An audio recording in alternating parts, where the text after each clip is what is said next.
మీరు హామీ ఇచ్చారన్నారు పోయిన బడ్జెట్లో 500 కోట్లు మీరు విద్యాశాఖ కేటాయిస్తే ఖర్చు పెట్టింది 200 కోట్లు, మరి మిగతా బడ్జెట్ ఏది అన్న ప్రశ్న ఉంది. ఏది అంతకు ముందు బడ్జెట్ లాస్ట్ 3 బడ్జెట్లలో కేసీఆర్ బడ్జెట్ వదిలేసి ఫస్ట్ గవర్నమెంట్ మీరు రెండోసారి మళ్ళీ 500 కోట్లు కేటాయించారు. దానికి ఇంతవరకు అతిగతి లేదు, ఒక రూపం లేదు, ఏం జరుగుతుందో అర్థం కానటువంటి పరిస్థితి.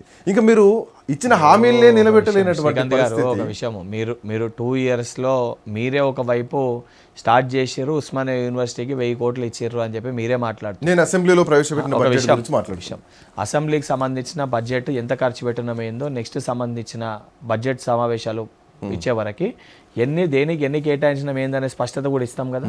ఆ రోజు మీరు దానిపైన లెక్కలు అడిగితే దేనికి ఇచ్చినాము, ఎన్ని కేటాయించినాము, ఎన్ని ఫుల్ఫిల్ అయినాయి, దేనికి వాడారు, ఎక్కడెక్కడ ఇన్వెస్ట్మెంట్స్ అయినాయి, ఎక్కడెక్కడ ఇంటిగ్రేటెడ్ స్కూల్స్కి ఎన్ని నిధులు కేటాయించినాము, ఎన్ని నియోజకవర్గాలు ఇంటిగ్రేటెడ్ స్కూల్స్ ప్రారంభించారు, అన్ని కూడా స్పష్టంగా క్లారిటీగా అన్ని నియోజకవర్గాల్లో పనులు ప్రారంభమైనాయి వెళ్ళి చూస్తే కనబడుతుంది. అవన్నీ క్లియర్గా కనబడితే ఎన్నైనా కూడా తెలుస్తుంది. అండ్ ప్రతి దాన్ని కూడా సమస్యని పరిష్కరించే మీరు ఏమంటారు, 2 సంవత్సరాలు అయిపోయింది, సంవత్సరమే ఉందని చెప్పి మీరు మాట్లాడారు.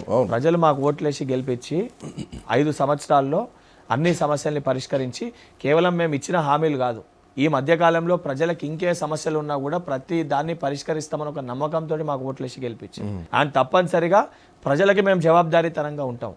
అండ్ మొన్నటి వరకు మాట్లాడిన బీఆర్ఎస్ బీజేపీ పార్టీ నాయకులు ఏది జూబ్లీహిల్స్ ఎలక్షన్స్ ఒక రిఫరెండము, గ్రామ పంచాయతీ ఎలక్షన్స్ పెడుతున్నారు అదొక రిఫరెండము అని చెప్తే ఈరోజు గ్రామీణ ప్రాంత ప్రజలు కానీ జూబ్లీహిల్స్లో పట్టణ ప్రాంతంలో ఉన్న జూబ్లీహిల్స్ నియోజకవర్గ ప్రజలు కానీ ఎవరి వైపు ఉన్నారు, ఎవరికి మొగ్గు చూపిర్రు అనేది చాలా స్పష్టంగా రిజల్ట్ ద్వారా ప్రజలు చూపించారు. వెంకట్ గారు జూబ్లీహిల్స్ వదిలేద్దాం, గ్రామీణ ప్రాంత ప్రజలు కేవలం జూబ్లీహిల్స్ లో మీరు గెలిచారు 25,000 మెజారిటీ, కానీ మీరు గ్రామీణ ప్రాంత తెలంగాణ గురించి మాట్లాడుతున్నారు. రైతు భరోసా తీసుకునేది వాళ్ళే, రుణమాఫీలు తీసుకునేది వాళ్ళే, అక్కడ వాళ్ళు సాటిస్ఫైడ్ ఉన్నారా? మీకు కేవలం వచ్చింది 56% మాత్రమే గ్రామ పంచాయతీ ఎన్నికల్లో.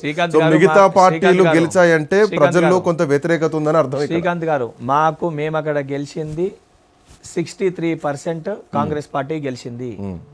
దానితో పాటు కాంగ్రెస్ పార్టీ రెబల్స్, ఇది నేను చెప్పేది కాదు, అన్ని పత్రికలు అధికారికంగా అన్ని లెక్కలు వేసుకుంటే 70% వరకు, అంటే కాంగ్రెస్ రెబల్స్ అన్ని లెక్కేసుకుంటే, అంటే మా దగ్గర ఉన్న కొంతమంది నాయకులు లేదా సమన్వయం కానీ ప్రతి నియోజకవర్గంలో పోటీ కానీ లేదా మేము ప్రాపర్గా చేయడం వల్ల ఇండిపెండెన్స్ గెలవడం కానీ ఇండిపెండెన్స్ కలిసింది వేసుకుంటే 68% వరకు కాంగ్రెస్ పార్టీ గెలిచింది. బీఆర్ఎస్ పార్టీ మొత్తం కలిస్తే కూడా 30% లోపల బీఆర్ఎస్ పార్టీ ఉంది. బీజేపీ పార్టీకి 600-700 భారతీయ జనతా పార్టీకి ఉంది, which might be around 1% or 2%. ఇది అఫీషియల్ లెక్కలు, ఇది అధికారికంగా లెక్కలు.